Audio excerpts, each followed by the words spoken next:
Bill de Blasio left office just 5 months ago. He attempted to run for president and flirted with running for a governor of New York.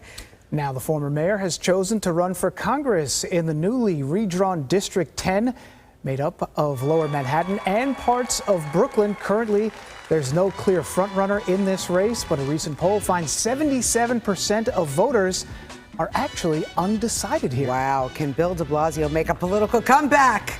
He's here in our studio this morning. This is where it begins, Rosanna. This is where it begins. Hey, listen, a lot of people watch Good Day New York. Forget about that MSNBC stuff that you go on all the time. It is my pleasure to be a lot of people watch. And I've been here many a time over the years. You have. We have a long, rich history. We do. All right, let's talk about you, because you're jumping into this Congressional 10 race. It's getting very crowded. Yeah. 7 other people now, are throwing their hat in the ring. How do you distinguish yourself from the other 7? You know, this is a local election. I really want to emphasize, we think about Congress, you go to Washington, that's true, and there's important work to do, but a Congress member spends most of their time at home in their district. So what are we talking about? The parts of Brooklyn that I brought my family up in, where my kids went to a school, where I've been deeply involved in the community for literally decades. I've been out petitioning these last few weeks, and people come up to me and say, hey, our kids played Little League together. Or they went to school together, or I remember the time you helped us with a problem we had on our block. This is going to be local. And in Manhattan, too, I've represented everyone in this district for years, and I think they want to know they're going to have a Congress member who knows their reality and can help them with the problems they're facing right now. People are hurting and they need help. So right the good part is they know you. They know me. The bad part is they know you. Right? That's great analysis. Well, that covers it. That's it. Wrap it up. Okay, I mean, that wraps it up. No, I mean, you've kind of talked about it. You gave an interview to the New York Times a few days ago about that. And I wrote an op-ed and talked about some of the mistakes I made. Okay, so recently, obviously we're dealing with rising crime. Yes. Everybody is affected, and we're all very concerned. The horrible mass shootings, it's incredibly difficult. We recently had on your first police commissioner, Bill Bratton. Yeah. He blames it on you. I just want you to listen to what he said. During his time, he disbanded the homeless outreach unit, anti-crime unit, a lot of the street narcotics enforcement units, peddler enforcement. All of this declining quality of life that you see on the streets, the increase in shoplifting, the increase in use of drugs on the street, all happened because we pulled the NYPD back from enforcing it. And at the same time, the district attorneys were more than happy to step back from having to spend their time on these minor crimes. So what do you think? He says that this is happening now because you got rid of quality of life crimes. Well, I respect Bill Bratton so deeply. I chose him as my police commissioner, and we had incredible success together. We made this the safest big city in America, unquestionably. We brought crime down to the levels we hadn't seen since the 1950s. What he's saying there is about a part of the problem. And I'm happy to talk to Bill Bratton about it, but I'll tell you something.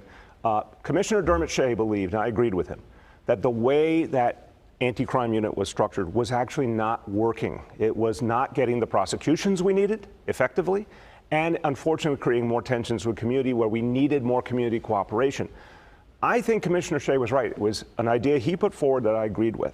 Now, what we can do going forward, I believe, is make the right investments in stopping crime at the neighborhood level. The violence interrupters, who have been incredibly successful at stopping violence before it happens, but also what we did with neighborhood policing. And the neighborhood coordination officers, the community affairs officers have been incredibly effective at getting the community involved with the police to stop crime. What about the quality of life issues and the enforcement of that, or at least the rhetoric around it, that maybe some of that stuff wasn't going to happen, that some people say led to some of the underlying issues that we're seeing today? I mean, that's what Mr. Bratton is also getting at there. What do you make of what he's saying there? So he and I are very much united on quality of life policing. And we said this from the beginning. I do believe you do deal with the little things, because if you don't deal with the little things, bigger things happen. The question is simply, where does it make sense to have a uniformed police officer versus a civilian agency? Now, this is something that needs to we have to keep working on. But I'll give you an example. The problems we've seen, for example, with the street vendors, a lot of that can best be handled by a civilian. When you take a uniformed officer who's trained to fight crime and they're dealing with a street vendor, that's not the best use of their time. I want them out there where they can help keep people safe. A civilian agency can handle something like a street vendor. But I agree entirely, we don't let quality of life problems go. We don't let disorder problems go. We have to address them. And my personal strong belief is during this year, you're going to see as this city gets a little more back to normal, we're going to be able to turn this situation.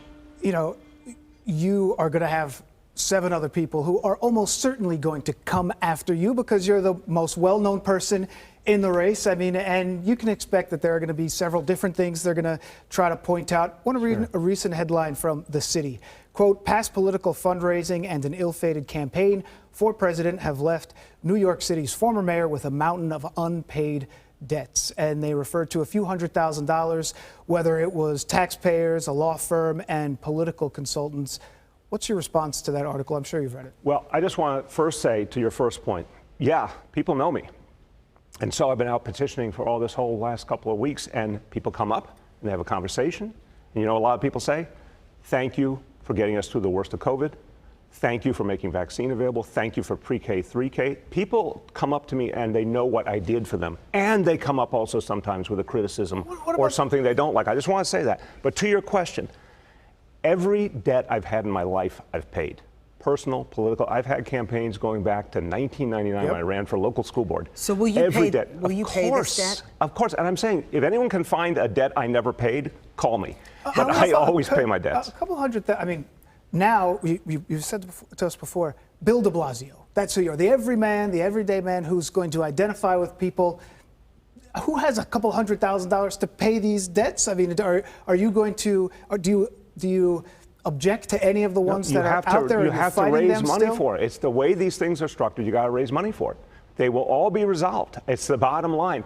And I will do whatever it takes to make sure it's resolved and move forward. Will they be resolved if you're elected before? Do you understand why some people might say if these are unresolved, there may be some decision making that may be influenced one way or the other? Not saying that it would, but that could be the argument there. I will actually take this to a human level. Do you know how many people are dealing with debts of one kind or another, especially after these last couple of years? I got 4 kids. I know all about it. Okay, let me tell you. And I've got, you know, a mortgage forever and everything else.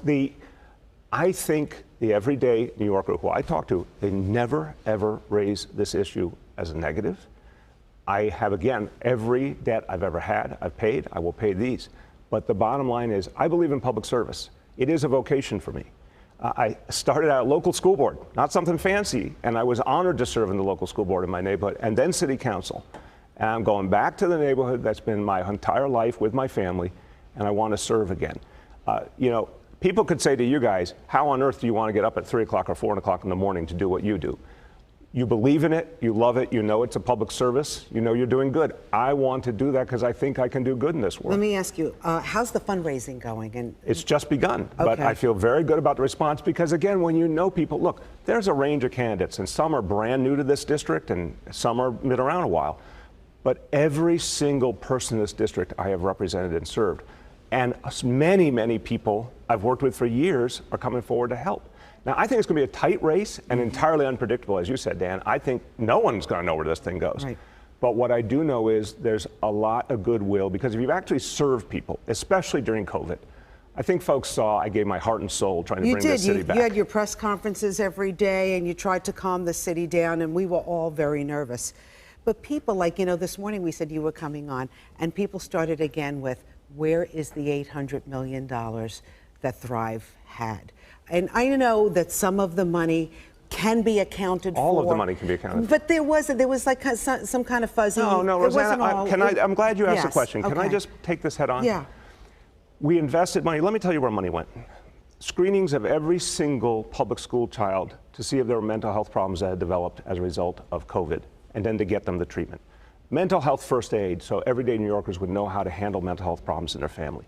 888-NYC-WELL, 24-hour access to mental health care and substance misuse care, multiple languages, free with trained counselors, peer counseling training, so people who have gone through challenges can help others. Every dollar went to develop more mental health capacity, because when we came into office, we saw there was so little, and we had to invest. But it's not an instant results thing. I want to be honest. We were building a foundation to address mental health long term, and no other city in America, nor does the United States of America, have as coherent a mental health strategy as we have in the city. It just seems like New York City, I mean, there's more mentally ill people on the street and than look what ever. And COVID made it worse. The average American who has a mental health problem goes 10 years without a diagnosis. And so what we tried to do was reach people early, especially children. If you look at these horrible shootings, if those kids have been identified, who are obviously deeply troubled, who did the shootings, if they were identified when they were 5, 6, 7, 8 years old, you never would have had that shooting. But you've got to invest early. Right now, every single public school in New York City has mental health services. That was not true before I was mayor. And that is the kind of investment that makes sense. Certainly the gun control is one of the things I know that we're talking, that you want also talk about today in terms of that. But yes. Just getting to Thrive, one last issue. Obviously, it was intended to help solve the homeless issue Yes. in New York City. How did it get so out of control then? Well, I would argue to you we have a profound problem, but I don't think it's right to say it's out of control because the amazing efforts are being done to address it. We sent out, and it took time, and I've been very transparent. I made mistakes in the beginning on homelessness, and then we figured an approach. We call it the Journey Home, and we worked with faith-based organizations, we worked with local nonprofits, and we did very intensive outreach to folks on the street. And a lot of folks on the street have a mental health problem or a substance problem. It might take 20 encounters, 30 encounters, 100 encounters to get them to be trusting to come in to a small shelter called a safe haven. But it worked more and more. We ultimately were able, over the last few years, to get thousands of people to come in and stay in. But this work needs to deepen. So the problem with all these issues is they developed over decades. They won't be undone overnight. But we actually now have the tools that work. You know what would help us? Federal support. And that is where, when you're a member of Congress, you are a local official working on local issues, but you're also going to Washington to get the resources that would help us do this work. So, Bill de Blasio, when you were mayor, we had a co-mayor, Shirlane. If you win this Congress seat, will we have a co-Congress person? Shirlane was honored to serve as First Lady of this city and was very devoted to things like making sure New Yorkers had access to mental health, but she has now gone on to her own career, working on these issues around the country. So, no, it'll be just little old me this time. And what about, when are you moving back into your home? You must be so... Thank you for asking. It's almost ready. In Brooklyn, right? In Brooklyn, Yeah, okay. on 11th Street. It's going to be this month. You know, we experienced what I think every New Yorker with a home who's tried to do an update or a rehab. Things went longer than expected, and they cost more than expected, and we met we got to know the supply chain problem firsthand. No, but we're going to be back. All right, Bill de Blasio, thank you for coming back on Good Day New York. We appreciate it. It's a pleasure to be here. I'll see you guys soon. Okay. Let's keep the tradition alive. I like that. I like that. All right.